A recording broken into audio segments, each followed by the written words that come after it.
Assalamu alaikum students.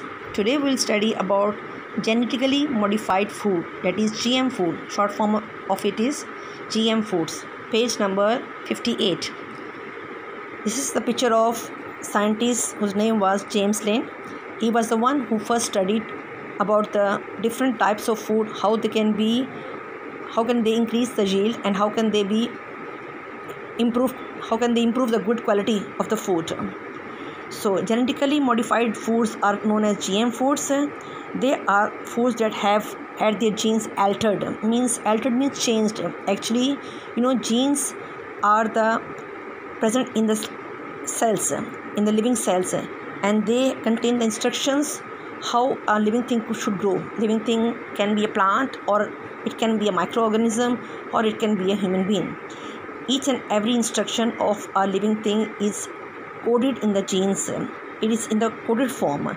Now some scientists have been working on this, and they have found out that if some genes of a healthy living thing is good for it, or it is beneficial for it, these genes can be transferred to the other organism which has low quality of that product.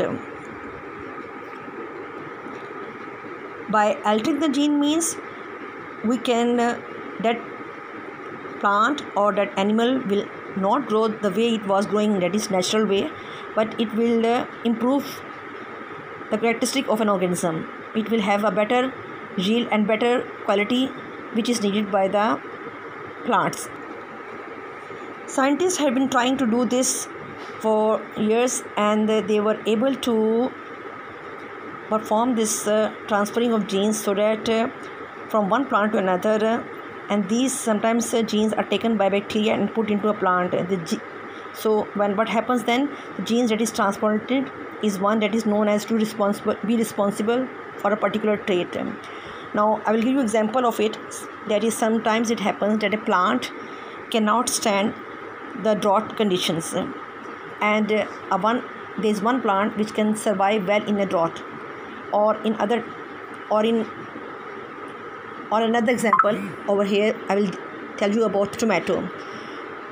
There is one type of tomato which is red, and the other which is not red. So what the scientists had tried to do was, they have removed the genes from the red tomato into the other which was not red. By doing this, what they did was, they got a new generation of tomato plant which was red and attractive. And of course, when you go to buy, you always will prefer to buy tomato which are red and bright in color. So this change in genes or alternation in genes had helped to earn more. When genes of this type of plants were changed, what happened? The next generation was able to live in the drought, were able to cope with the drought. The generation was the plants, the tomatoes were more redder because of the transfer traits. Whatever the characteristic was trait, यानी जो चीज़ चाहिए थी उन्हें, जिस चीज़ का उनको था कि ये जो के कहत के मौसम में या ड्रॉट के कंडीशन में जब पानी वगैरह ना, टेम्परेचर वगैरह सही ना हो, उस वक्त जब ये प्लांट ग्रो नहीं कर पाता था, एक पौधा था जो वो ग्रो अपने आप को बचा लेता था, सर्वाइव कर लेता था, तो दूसरा पौधा जो था वो नहीं बचा पाता था. अब जिस पौधे में ये काबिलियत नहीं थी, जो हेल्थी पौधे था, उसकी जीन्स उसमें ट्रांसफ़र की गई, और वो पौधा जो ज़्यादा रेड था उसकी भी जीन्स ट्रांसफ़र की उसमें, जिसको जो रेड नहीं था. तो नेक्स्ट जनरेशन के पास जब हमने सीड्स को सो किया, टोमेटो की सीड को, तो हमारे पास जो पौधा आया वो इस किस्म का आया, जो कि हर किस्म के हालात में, ड्रॉट कंडीशंस में भी हर किस्म के हालात में वो सर्वाइव करने के काबिल था. इसके अलावा वो पौधा जो था ज़्यादा खुशनुमा, रेड कलर का अच्छा फल उसने दिया. So it was the farmers will have bigger and better crops to sell, यानी कि ये इनकी इनकम में भी इजाफ़ा करता है. अब कुछ लोगों का नज़रिया था कि जीएम फूड जो हैं वो उनके सपोर्टर्स थे. सपोर्टर्स मीन्स के फेवर में थे कि हाँ जी, इस चीज़ से फ़ायदा है, and some were against them. Now will see how the supporters will favor their points.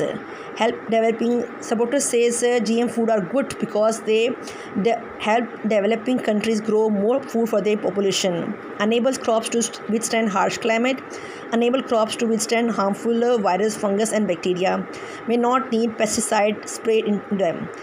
यानी उन लोगों का जो कि GM फूड को सपोर्ट कर रहे थे, उनका नज़रिया ये था कि एक तो ये हमारी कंट्री की जो है इनकम में इजाफ़ा होगा और साथ साथ ये हमारी बढ़ती हुई पॉपुलेशन को की ज़रूरियात को पूरा करेगा।